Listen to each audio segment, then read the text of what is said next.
अस्सलाम वालेकुम dear doctors and medical students, क्या हाल है आप लोगों की? खैरियत से हैं? मैं डॉक्टर आसिम महमूद हूं और मैं आपको वेलकम करता हूं अपने YouTube channel doctor Asim lectures में। और आज मैं आपसे बात करूंगा एनाटॉमी ऑफ राइट लंग। इससे पहले मैं आपसे जनरल एनाटॉमी ऑफ लंग की जो है वीडियो है उस पर बात कर चुका हूं। तो आज की वीडियो में हम एनाटॉमी ऑफ राइट लंग को देखेंगे और देखेंगे कि जो राइट लंग है उसमें क्या क्या फीचर्स होते हैं। इससे पहले मैं आपको बता चुका हूँ कि हमारे जो लंग्स होते हैं they are placed in the pleural spaces of the thoracic cavity और they both are separated from each other. Lungs are paired organs and they both are separated from each other by the content of the mediastinum which include the heart के ऊपर हम पूरे के पूरे अपने lecture की series जो है वो कर चुके हैं और वो इसी प्लेलिस्ट में आपको थॉरेक्स की प्लेलिस्ट में आपको नजर आ जाएगी। तो अगर अब तक आपने नहीं देखे तो उनको जरूर देखें। फिर हमने देखा था कि जो लंग हमारे होते हैं दे हैव टू सरफेसेस। एक उसकी कॉस्टल सरफेस होती है which is placed anteriorly, laterally and posteriorly to the of the lungs and then they have the mediastinal surface जो कि मीडियस्टाइनम को जो है फेस कर रही होती है। फिर हमने बात की थी कि लंग हैज थ्री बॉर्डर्स, एक उसका एंटीरियर बॉर्डर है, एक उसका इंफीरियर बॉर्डर है, एक इसका पोस्टीरियर बॉर्डर है। देन वी टॉक कि इसका जो एंटीरियर बॉर्डर और जो इंफीरियर बॉर्डर होता है वो शार्प होता है और पोस्टीरियर बॉर्डर जो है बहुत राउंडेड होता है। उसके साथ हमने बात की थी कि जो राइट लंग है वो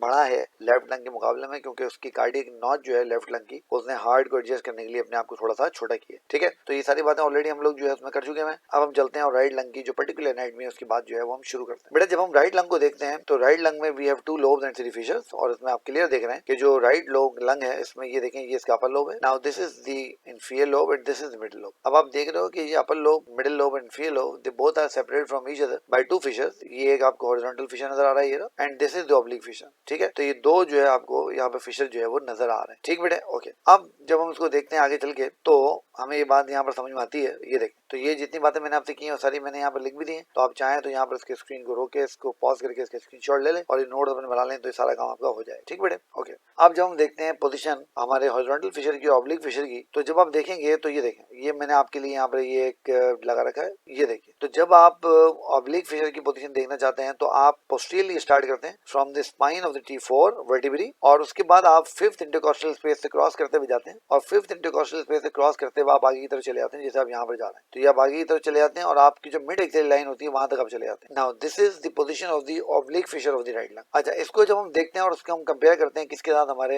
हॉरिजॉन्टल फिशर के साथ, तो आप देख रहे हैं जो हॉरिजॉन्टल फिशर होता है वो इसी ऑब्लिक फिशर को जो है वो मीट करता है at the fifth intercostal space और ये जो फिफ्थ रिब को क्रॉस करके जाता है उसको मीट करता है और ये आपको यहाँ पर इसकी जो है पोजीशन जो है वो दोनों की मिल जाती है। ठीक है, तो इस तरीके से आप किसी भी बॉडी के ऊपर जो आपका ऑब्लिक फिशर है राइट लंग का और जो आपका हॉरिजॉन्टल फिशर है उन दोनों के बारे में जो है वो सफेद मार्किंग भी जो है वो कर सकते हैं। अच्छा, अब जब हम आगे चलते हैं और आगे चल के हम देखते हैं किसके बारे में, आगे चल के हम देखते हैं तो जो मीडियल सरफेस है यानी जो मीडियस्टाइनल सरफेस है हार्ट की, इसकी राइट लंग की, वो कुछ स्ट्रक्चर के साथ जो है एसोसिएट करती है। उसमें हार्ट है, इंफीरियर वेना केवा है, सुपीरियर वेना केवा है, जाइगस वेना और एसोफेगस है। अब यहाँ पर आप देख सकते हैं बिल्कुल ये आपको इसकी डायग्राम नजर आ रही है, ये इसका बॉशर डायग्राम है। तो इसमें आप क्लियर देख सकते हैं कि ये जो आपकी मीडियल सरफेस है आपके राइट लंग की, ये आपके इंफीरियर वेना केवा के साथ या आपके सुपीरियर वेना केवा के साथ एसोसिएट कर रहा है, which are placed actually anterior to the hilum of the lung. उसमें आप देख रहे हैं जो आपका डिसेंडिंग एओर्टा है और जो आपका अदाइगस वेन है they are located posterior to the hilum of the lung और उसके साथ साथ यहाँ पर इसके साथ आपको पता है दो लंग के दरमियान में जो है हार्ट होगा और एसोफेगस भी जो है वो मौजूद होगा। इसके साथ एक और चीज जो आपको नजर आ रही है वो ये नजर आ रही है कि first part of the subclavian artery भी यहाँ पर इस राइट लंग के मीडियस्टाइनल सरफेस के साथ एसोसिएट कर रहा है। ठीक है बेटा, तो ये सारी की सारी चीजें यहाँ पर आपको जो है वो नजर आ रही है। तो ये सब चीजें आपने यहाँ देख ली। एसोफेगस भी आपको नजर आ रही है, superior vena cava, inferior vena cava, azygos when आपको नजर आ रही है। उसके बाद जो फर्स्ट पार्ट है सबक्लेवियन आर्टरी का वो भी आपको यहाँ नजर आ रहा होगा। तो ये सारी चीजें आप यहाँ पर देख पा रहे हैं, आपको नजर आ रहे हैं। ठीक है बेटा, तो this is all about the anatomy of the right lung. बिल्कुल आसान है, कोई टेंशन नहीं है। मैं उम्मीद करता हूँ आपको अच्छे से समझ में आ गया होगा। अगर आपको वीडियो पसंद आई है तो वीडियो को लाइक कीजिए, चैनल को सब्सक्राइब कीजिए, अपने दोस्तों को इसके बारे में जरूर बताइए ताकि वो भी इससे फायदा उठाएं और उनकी जो है एनाटॉमी के एग्जाम में उनकी हेल्प हो। अपना बहुत सारा ख्याल रखिए। खुदा हाफिज।